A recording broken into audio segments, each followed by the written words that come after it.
Hola, ¿qué tal amigos? Qué gusto saludarlos. Sean muy bienvenidos a un nuevo programa de Mundo Ardose, en el que vamos a estar haciendo un recorrido internacional con lo más relevante de lo que ha sucedido en el mundo esta semana. Y en esta oportunidad vamos a estar hablando de todo lo que tiene que ver con los conflictos en Medio Oriente, con el fin de la primera etapa del acuerdo de paz en Gaza, la guerra en Ucrania y las negociaciones de paz con Rusia. Vamos a abordar otras cuestiones como la tensión en Estados Unidos por el asesinato de la policía migratoria, los reclamos de Donald Trump por Groenlandia, la situación en Venezuela y mucho más. Así que ya mismo nos ponemos en marcha con el programa. Acompáñennos. Se trata de las primeras negociaciones directas conocidas entre Moscú y Kiev sobre el plan propuesto por Washington para poner fin a la guerra que ha dejado decenas de miles de muertos desde 2022. Estados Unidos presentó el jueves su visión de una nueva Gaza, un ambicioso proyecto que plantea transformar en apenas 3 años el devastado territorio palestino en un complejo urbano de rascacielos frente al mar. Netanyahu saludó el apoyo de su aliado estadounidense Donald Trump y sus enviados especiales, pero negó que como parte del plan por fases para el cese de hostilidades en Gaza, ahora tocara reconstruir el territorio de las ruinas. Irán advirtió el lunes que responderá de forma contundente ante cualquier agresión de Estados Unidos. Agentes federales de inmigración de Estados Unidos mataron a un hombre en Minneapolis el sábado. Se espera que el jefe de la patrulla fronteriza de Estados Unidos, Greg Bovino, abandone Minneapolis el martes. El secretario general de la OTAN, Mark Rutte, ha insistido este lunes en que Europa es incapaz de defenderse sin el apoyo militar estadounidense. El presidente Donald Trump amenazó el sábado con imponer aranceles del 100% a las importaciones canadienses a Estados Unidos si se concreta un acuerdo comercial entre Canadá y China. Vamos a comenzar el programa hablando de la guerra en Ucrania. Rusia, Ucrania y Estados Unidos mantuvieron en Abu Dhabi la primera ronda de negociación trilateral para alcanzar un acuerdo de paz y la primera con representantes de ambas partes desde las que tuvieron lugar en Turquía hace 4 años. Las conversaciones fueron calificadas por Washington como productivas, aunque destacó que quedaba trabajo por hacer, mientras que el mandatario ucraniano Volodymyr Zelensky dijo que todavía era muy pronto para sacar conclusiones, pero que el encuentro había sido positivo. Poco antes, Zelensky se reunió con Trump en el Foro Económico Mundial de Davos, tras lo cual comunicó que había 3 documentos negociados con Estados Unidos que estaban casi listos y que abordaban futuras garantías de seguridad y acuerdos de reconstrucción. Y el enviado especial de la Casa Blanca, Steve Witkoff, se encontró en Moscú con Vladimir Putin e informó que habían tenido muchos avances y que solo quedaba un punto por resolver. A su vez, Donald Trump destacó que solo el mes pasado habían muerto 30.000 personas, por lo que si los mandatarios de Rusia y Ucrania no lograran un acuerdo de paz, serían estúpidos, aunque rebajó las expectativas al considerar que no creía que fueran a alcanzar un acuerdo de seguridad. La cuestión más difícil sigue siendo la territorial, dado que Moscú ya aclaró que no iba a aceptar ningún acuerdo que no incluyera el retiro completo e incondicional de las tropas ucranianas de las regiones recientemente anexionadas, mientras que Kiev sigue negándose a ceder territorio. De cualquier forma, las delegaciones van a volver a encontrarse el 1 de febrero, en un proceso que también se destaca por haber dejado afuera a Europa, que exigía participar de las negociaciones. Son las primeras negociaciones directas conocidas entre Moscú y Kiev sobre el plan propuesto por Estados Unidos para poner fin al conflicto, que ha dejado decenas de miles de muertos desde 2022. Pero en Kiev muchos habitantes han perdido la esperanza. Bueno, eso significa que estas negociaciones son la forma en que Rusia está inclinada a proceder. Si hay negociaciones, entonces tienen que detener esto de alguna manera, si de verdad quieren la paz, para mostrar sus intenciones de algún modo. Y si hoy están bombardeando, pues no lo sé. En Kiev y su región, una persona murió y 8 resultaron heridas el viernes en un ataque que alcanzó una tienda, mientras que 27 terminaron lesionadas a causa de bombardeos sobre Kharkov, en el noreste del país. Rusia, que afirma bombardear solo objetivos militares, atacó Ucrania con más de 370 drones y 27 misiles el viernes por la noche, según las autoridades ucranianas. Apuntó a las regiones de la capital, Chernigov, Sumy y Kharkov. Los bombardeos nocturnos dejaron a más de 1 millón de personas sin electricidad en Kiev y la región de Chernigov, en medio de temperaturas que descienden a diario por debajo de 10 grados Celsius. Las negociaciones para poner fin a la guerra desencadenada por la invasión rusa a gran escala en febrero de 2022 se estancan en el espinoso tema territorial. El Kremlin reiteró el viernes que Kiev debe retirar sus tropas de la cuenca minera e industrial del este de Ucrania, en gran parte controlada por Moscú. Ucrania depende en gran medida del apoyo financiero y militar occidental para hacerle frente a un adversario más numeroso y mejor armado. Se trata de las primeras negociaciones directas conocidas entre Moscú y Kiev sobre el plan propuesto por Washington para poner fin a la guerra que ha dejado decenas de miles de muertos desde 2022. Rusia exige la retirada plena de las fuerzas ucranianas del Donbass, un territorio industrial y minero del este de Ucrania que incluye las regiones de Donetsk y Lugansk, y mayormente controlado por Moscú. El Kremlin centra sus exigencias en Donetsk, que controla parcialmente y sigue siendo el epicentro de los combates. La reunión en Abu Dhabi llega un día después de 2 encuentros de alto nivel, uno en Davos entre el presidente ucraniano Volodymyr Zelensky y su homólogo estadounidense Donald Trump, y otro en Moscú entre el presidente ruso Vladimir Putin y los emisarios estadounidenses Steve Witkoff y Jared Kushner. Zelensky calificó de positivo su encuentro con Trump en Davos, aunque reconoció que el diálogo fue complejo. No obstante, aseguró haber alcanzado un acuerdo sobre las garantías de seguridad que Estados Unidos debe ofrecer a Ucrania para disuadir a Rusia de volver a atacar una vez que termine el conflicto. El último ciclo de negociaciones directas tuvo lugar en julio de 2025 en Estambul, pero solo se acordó intercambiar prisioneros y cuerpos de soldados fallecidos.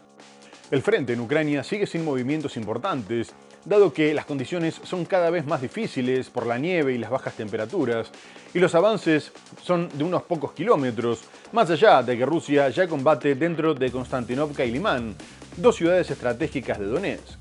Por su parte, los ucranianos ya no hablan de derrotar a Rusia en el campo de batalla, sino de hacer que tenga tantas bajas y que el costo de la guerra sea tan grande que decida poner fin al conflicto. Y con este objetivo, el presidente ucraniano Volodymyr Zelensky dijo que intentarían provocar 50.000 bajas rusas por mes. Unas declaraciones que sorprendieron en medio de las negociaciones. De cualquier forma, Rusia continuó bombardeando la infraestructura energética, lanzando cientos de drones y misiles contra Odessa, Kiev y Kharkov, donde tuvieron que evacuar a miles de personas por la falta de electricidad. Además, se destaca que como la región del noreste se encuentra a oscuras y se reserva la energía para zonas de interés militar, estas se vuelven fácilmente detectables para Rusia. En este contexto, Zelensky les pidió a sus aliados que le enviaran urgentemente defensas antiaéreas, destacando también que los ataques estaban dejando varias víctimas civiles y que el retraso en los envíos costaba vidas. A su vez, pidió que respaldaran la adhesión de Ucrania a la Unión Europea para el 2027, afirmando que era una garantía de seguridad clave, no solo para su país, sino para todo el continente. No obstante, Kiev escaló su conflicto con Hungría y aseguró que el mandatario Víctor Orbán era una amenaza para su pueblo y que estaba usando la guerra con fines electorales, al tiempo que advirtió que responderían a cualquier acto hostil. En Kiev y su región, una persona murió y 8 resultaron heridas el viernes en un ataque que alcanzó una tienda, mientras que 27 terminaron lesionadas a causa de bombardeos sobre Kharkov, en el noreste del país. Rusia, que afirma bombardear solo objetivos militares, atacó Ucrania con más de 370 drones y 27 misiles el viernes por la noche, según las autoridades ucranianas. Apuntó a las regiones de la capital, Chernigov, Sumy y Kharkov. Los bombardeos nocturnos dejaron a más de 1 millón de personas sin electricidad en Kiev y la región de Chernigov, en medio de temperaturas que descienden a diario por debajo de 10 grados Celsius. El presidente ucraniano Volodymyr Zelensky pidió el domingo a sus aliados más misiles de defensa aérea. Cientos de edificios de Kiev siguen sin calefacción en medio de temperaturas bajo cero tras una serie de ataques rusos. Rusia lanzó más de 1.700 drones de ataque, 1.380 bombas guiadas y 69 misiles solo esta semana, según Volodymyr Zelensky. El alcalde de Kiev, Vitaly Klitschko, dijo que más de 1.600 edificios de apartamentos de gran altura se quedaron sin calefacción tras un ataque ruso que tuvo lugar el sábado por la mañana. Las temperaturas bajo cero han ralentizado el trabajo de los equipos de reparación que restablecen la calefacción y la electricidad a 500.000 de personas. Al menos 22 personas han resultado heridas en ataques rusos nocturnos contra la ciudad de Odessa, en la costa sur de Ucrania. La Administración Militar Regional de Odessa informa de que una lluvia de drones impactó contra edificios residenciales y una obra en construcción durante la madrugada de este martes, causando daños materiales.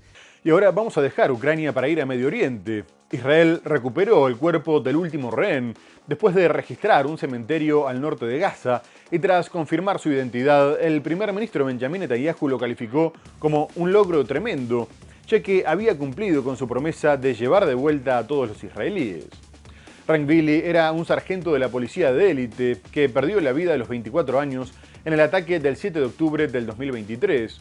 Y tras el entierro se retiraron las cintas amarillas que recordaban a las personas en cautiverio, marcando el fin de la primera etapa del alto al fuego. El hallazgo de Rangvili fue considerado por Hamás como una muestra de su buena disposición a cumplir con todos los puntos del acuerdo de paz. No obstante, cuando fue consultado, el mandatario israelí dijo que la segunda etapa no contemplaba la reconstrucción del enclave, sino el desarme de Hamás y la desmilitarización del territorio, que quedaría controlado por una fuerza internacional. Netanyahu incluso se había negado poco antes a cumplir con la apertura de los pasos fronterizos y había informado que el paso de Rafah en la frontera con Egipto solo sería habilitado de forma parcial, permitiendo únicamente el paso de personas, a pesar de la presión de los enviados de Estados Unidos para que se aumentara el flujo de la ayuda internacional, destacando la grave situación humanitaria. A su vez, Hamás acusó a Israel de exigir condiciones imposibles para abrir el paso de Rafah, como la instalación de un puesto de control israelí dentro del cruce, mientras que el secretario general de Naciones Unidas, Antonio Guterres, destacó la importancia de respetar el acuerdo de paz y pasar rápidamente a la segunda etapa. No hay más rehenes en Gaza. El primer ministro israelí, Benjamin Netanyahu, se congratuló este lunes de que su ejército hallara el cuerpo de Rangvili, el último cautivo que permanecía en el enclave palestino desde octubre de 2023. El ataúd cargado por la Armada israelí fue repatriado y su familia pudo honrar sus restos. Desde el Parlamento y otros puntos del país se retiraron de solapas y edificios públicos los lazos amarillos, que hasta ahora se usaron en memoria de los rehenes. Netanyahu saludó el apoyo de su aliado estadounidense Donald Trump y sus enviados especiales, pero negó que como parte del plan por fases para el cese de hostilidades en Gaza, ahora tocara reconstruir el territorio de las ruinas. Estamos a punto de entrar en la siguiente fase. ¿Cuál es la siguiente fase? La siguiente fase consiste en desarmar a Hamás y desmilitarizar la franja de Gaza. La siguiente fase no es la reconstrucción. Por su parte, Hamás afirmó que la recuperación del cuerpo de Giblin muestra su voluntad a la tregua, una afirmación sustentada por Trump en declaraciones a medios locales. En tanto, en terreno, Tel Aviv afirmó que reabrirá el cruce fronterizo de Rafah, que separa Gaza de Egipto, aunque solo lo hará de manera parcial y para el paso de personas exclusivamente. Un extremo que denuncian los gazatíes, a la espera de una ayuda humanitaria todavía insuficiente y con decenas de camiones esperando a cruzar. Ahora, para los palestinos, un nuevo interrogante. Israel dijo que mantendría el asedio hasta recuperar a sus rehenes. Con ese hito superado, las tropas de Tel Aviv siguen rodeando a los gazatíes, controlándolos por tierra, mar y aire, mientras la paz o la idea de convertir a Gaza en un resort a gran escala siguen atendiendo a los tiempos, especialmente de Washington. Poco antes, Israel había vuelto a romper el alto al fuego en Gaza, atacando con tanques y aviones a la población civil, matando a 11 personas, entre los que se encontraba un niño de 10 años que fue alcanzado por un tanque en el centro de Gaza y otro de 13 años murió por disparos en Han Yunis, al sur del enclave. Asimismo, también perdieron la vida 3 periodistas que iban a filmar un campamento de desplazados, pero su auto fue bombardeado. Esta nueva ofensiva tuvo lugar unas horas después de haber emitido la primera orden de evacuación obligatoria e inmediata de un barrio de la Franja de Gaza desde el cese de hostilidades. Más tarde, Israel los definió como sospechosos, dado que estaban operando un dron, mientras que el Sindicato de Periodistas de Palestina destacó que solo buscaban documentar el sufrimiento de los civiles. De cualquier forma, continúan los preparativos para el plan de posguerra, que fue presentado por el yerno de Donald Trump, Jared Kushner, en el Foro Económico Mundial de Davos. La visión de Washington incluye convertir el enclave en una zona de turismo costero con 180 rascacielos, la mayoría de los cuales funcionaría como hoteles, y la construcción de un puerto y un aeropuerto cerca de la frontera con Egipto.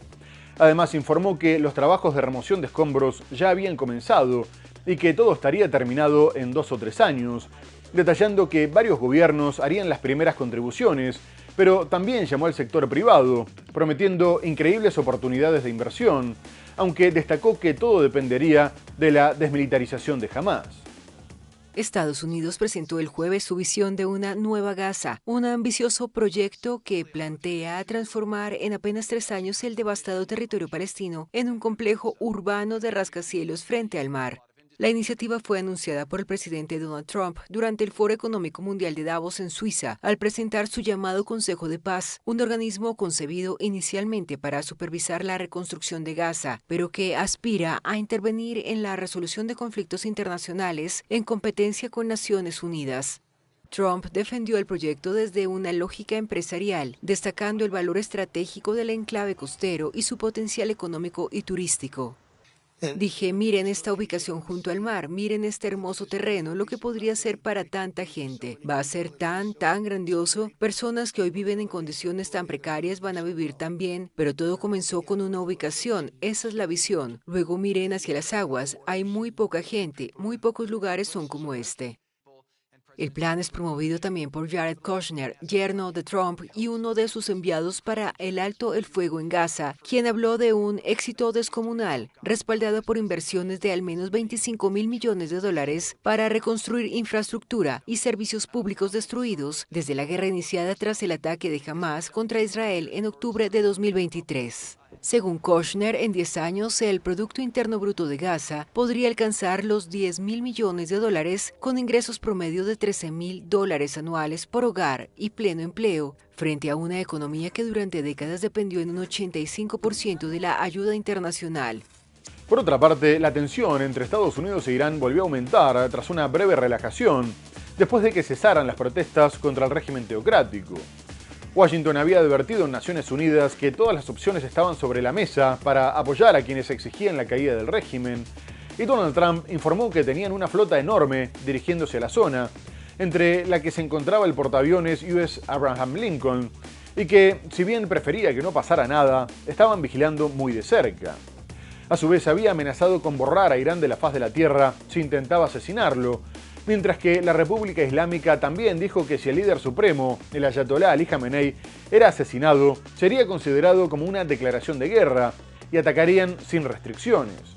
Además, agregó que respondería ante cualquier agresión y que la llegada de barcos norteamericanos no iba a afectar su determinación. Esta nueva escalada hizo que Emiratos Árabes Unidos aclarara que no iba a permitir que se utilizara su territorio, su espacio aéreo, sus aguas, para cualquier acción militar contra Irán, y que tampoco iba a colaborar con apoyo logístico. Y tras el cruce de amenazas, Estados Unidos denunció la existencia de una flota fantasma de Irán, por lo que aprobó un nuevo paquete de sanciones contra 8 empresas y 9 buques petroleros, afirmando que pretendía reducir los fondos que Teherán utilizaba para reprimir a su propio pueblo. Mientras tanto, varias organizaciones de derechos humanos informaron que ya se habían registrado más de 5.000 muertos por la represión de las protestas, pero que el número podría ser mucho mayor. Irán advirtió el lunes que responderá de forma contundente ante cualquier agresión de Estados Unidos, en un contexto de creciente tensión tras el refuerzo de la presencia militar estadounidense en Medio Oriente, con la llegada del portaaviones USS Abraham Lincoln. El Ministerio de Relaciones Exteriores de Irán advirtió de una respuesta contundente que provocará arrepentimiento ante cualquier agresión. Además, informó que Irán tiene confianza en sus propias capacidades. En una aparente referencia al portaaviones, añadió que la llegada de un buque de guerra de este tipo no afectará la determinación y seriedad de Irán. El Comando Central responsable de las operaciones militares estadounidenses en Medio Oriente y partes de Asia Central anunció que el navío está desplegado actualmente en Medio Oriente para promover la seguridad y estabilidad regionales. La Cancillería iraní emitió el mensaje en un momento en que la ONG Human Rights Activist News Agency, con sede en Estados Unidos, informó que la represión de las protestas en Irán ha dejado cerca de 6.000 muertos y que está investigando miles de casos más, con dificultades por el bloqueo de Internet que se mantiene desde hace 18 días. Las protestas comenzaron a finales de diciembre con marchas por la crisis económica y derivaron en un movimiento masivo contra el régimen teocrático establecido desde la Revolución de 1979, con manifestaciones masivas a partir del 8 de enero. El presidente Donald Trump mantiene abierta la posibilidad de una intervención militar tras amenazar a Teherán en el momento álgido de las protestas. Muy bien amigos, tenemos que hacer una breve pausa comercial y enseguida regresamos para hablar de la tensión en Estados Unidos por el nuevo asesinato de la policía migratoria, de la situación en Venezuela y mucho más. No se vayan, ya volvemos.